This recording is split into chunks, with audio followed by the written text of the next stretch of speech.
दोस्तों, राहुल गांधी के साथ प्रेस कॉन्फ्रेंस करते हुए देश की बेटियां डायरेक्ट प्रधानमंत्री से सवाल कर रही हैं कि आपको अपनी गालियां तो दिखाई दे गई, लेकिन आपके समर्थक बड़े बड़े एक्टर जिस तरह बेटियों को गालियां दे रहे हैं, सोशल मीडिया पर परेशान किया जा रहा है।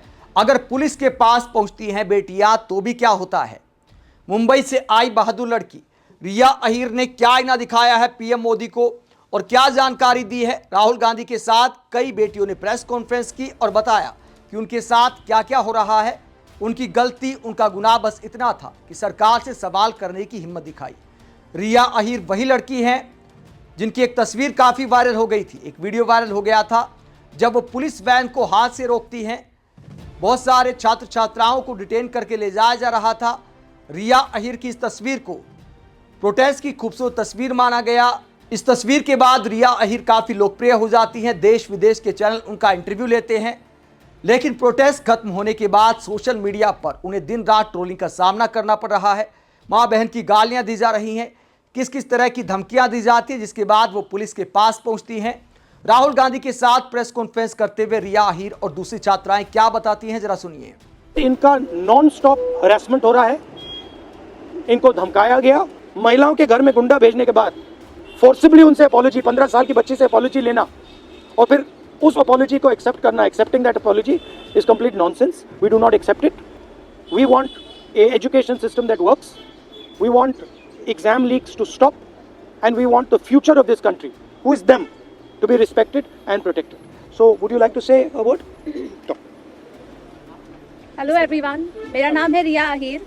मैं वो लड़की हूँ जो मुंबई पुलिस के सामने आ गई थी।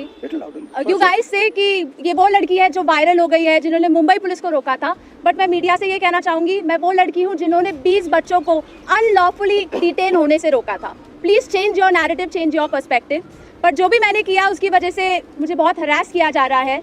ट्रोलिंग नहीं बोलूँगी मैं, क्योंकि ये ट्रोलिंग नहीं है, ये क्राइम है। और सिर्फ यही नहीं, जनता ही नहीं बल्कि पार्टी वर्कर्स भी अभी अपने फेसबुक पर पोस्ट लगा रहे हैं मेरे बारे में, गलत बोल रहे हैं कि मैं जो कुछ भी कर रही हूँ 140 रुपीज़ में अपनी बॉडी बेच रही हूँ। सर, आप खुद ही सोचिए उनके दिमाग में ऐसा कितनी गंदगी भरी रहेगी कि वो ये बोल रहे हैं। 27 को मैंने क्राइम रजिस्टर करवाया था। आज 5 तारीख है, मेरे हाथ में अभी तक FIR नहीं आया है। ना ये बेटियों को पढ़ने दे रहे हैं, ना ये बेटियों को बचने दे रहे हैं। मैं बस आपसे इतना कहना चाहूँगी कि एज मीडिया हमारी सबकी रिस्पॉन्सिबिलिटी होती है कि जिन बच्चों के लिए मैं खड़ी थी अब वो मेरे लिए खड़े हैं। एज ए सिटीजन हमारी भी रिस्पॉन्सिबिलिटी है कि एक दूसरे के लिए हम खड़े रहें। Thank you. एक सेकंड। हेलो, इनके बारे में मैं कहना चाहता हूँ।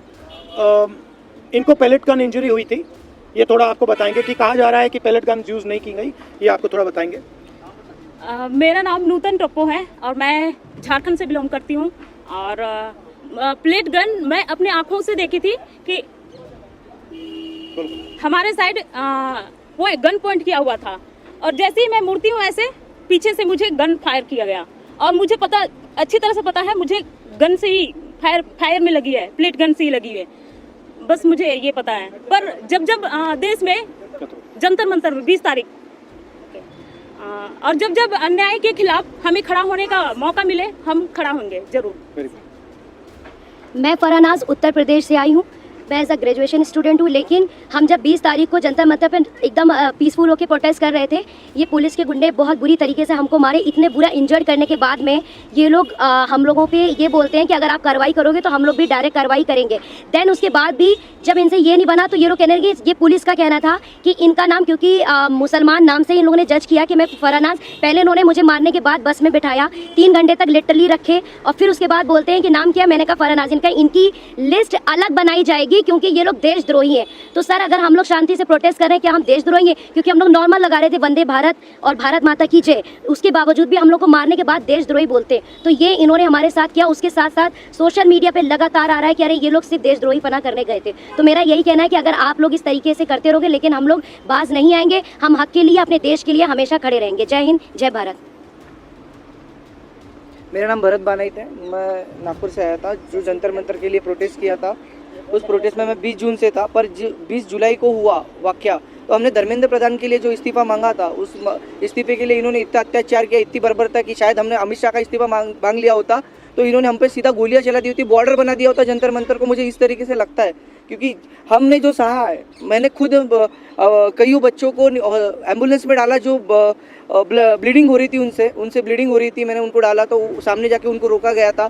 उनको रोकने के बाद उनको फिर जिनके सर पे लगी थी उनके पैर तोड़े गए, और जिनके पैर टूटे थे उनके सर फोड़े गए, हाथ तोड़े गए। मतलब इस तरीके का वाक्य हमने देखा, और अभी तक ज़िंदगी में मैंने ये ऐसा दिन कभी मैंने अपने ज़िंदगी में नहीं देखा, और ये मेरे ज़िंदगी का ब्लैक डे था, और ये ज़िंदगी में किसी के नहीं आना चाहिए। इसलिए सबने एक साथ सब खड़े हुए, और जैसे मुझे मारा गया तो लोग मुझे देख के आए, पर अभी हमें लगता है कि उस दिन अगर हम रुकते नहीं जंतर मंतर पे तो ये लोकतंत्र का आखिरी दिन होता।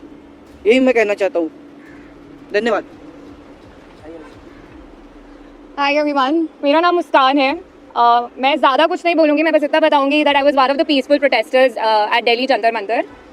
मेरा सवाल बस ये है कि जब मैं शांति से चल रही थी तो पुलिस ने मुझे मारा क्यों? आरएएफ ऑफिसर्स ने मेरे ऊपर लाठी क्यों बजाई?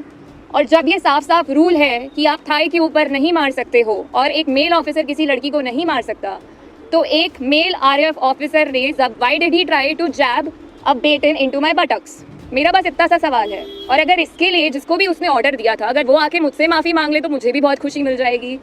एंड सेकेंडली, क्योंकि मैंने बोला कि मेरा नाम मुस्कान है, मैं एडिशनली ये भी ऐड करना चाहूँगी कि सर ने मेरी शर्मा है, और ये मैं इसीलिए बता रही हूँ क्योंकि आजकल हर कोई मान के बैठा है कि मैं मुस्लिम हूँ और इसीलिए मुझे और ज़्यादा गालियाँ मिल रही हैं।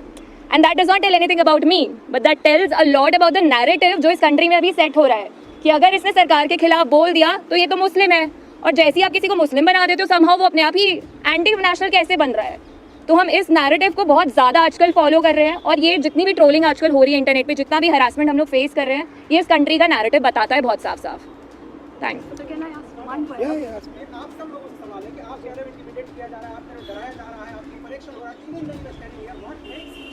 No, but I want to say something else, which is even more powerful. That they are young people who are standing here in front of India's press. But Amit Shah and the Prime Minister don't have the courage to stand here. अगर ये बाहर जाएगा उसके बाद हमें रोज और गालियां पड़ने वाली हैं, They are क्योंकि Indian. कल को मेरे साथ गलत होगा, मेरे साथ कोई आके खड़ा नहीं होगा अगर आज मैं दूसरों के लिए आवाज नहीं उठाऊंगी। और ये ऐसी country, to be very honest, जिन लोगों को मेरी सुरक्षा करनी चाहिए उस दिन मैं उन्हीं लोगों से पिट रही हूँ। So as a woman of this country, please tell me where am I supposed to go to for my protection? मुझे बस आप इतना बता दीजिए। Just 1 second. One second. मेरा बस एक सवाल है जो भी ये देख रहा है उनसे, क्या जस्टिस आपको सिर्फ तभी मिल सकता है जब आप कोई कॉन्स्टिट्यूशनल वर्कर हो, या आर्टिकल 14 के हिसाब से जस्टिस सबके लिए इक्वल है? ये मेरा सवाल है। तो देश की बेटियों के सवाल डायरेक्ट प्रधानमंत्री नरेंद्र मोदी से जवाब मांगते हैं कि अपना दुख तो आपको दिखाई दे जाता है कि मुझे गाली दी गई, मुझे मां की गाली दी गई, लेकिन देश की बेटियों को आपके समर्थक जो गालियां दे रहे हैं, जिसमें बड़े बड़े एक्टर भी शामिल हैं, और शान से सोशल मीडिया पर लिखते हैं, बोलते हैं कि जब हम गाली देने लगे तब पता चला है कि गालियां कितनी बुरी होती हैं। मतलब गाली का जवाब गाली से दिया जा रहा है। रिया अहीर ने तो किसी को गाली भी नहीं दी, लोकतांत्रिक तरीके से अपना प्रोटेस्ट किया था, उन्हें भी गालियों का सामना करना पड़ रहा है, जो इस बात को दिखाता है कि वर्तमान दौर में सत्ता से सवाल करना कितना मुश्किल है। आप इस पूरे मसले को लेकर क्या सोचते हैं? कमेंट बॉक्स में अपनी राय जरूर दें, साथ ही चैनल को सब्सक्राइब भी करें। नमस्कार।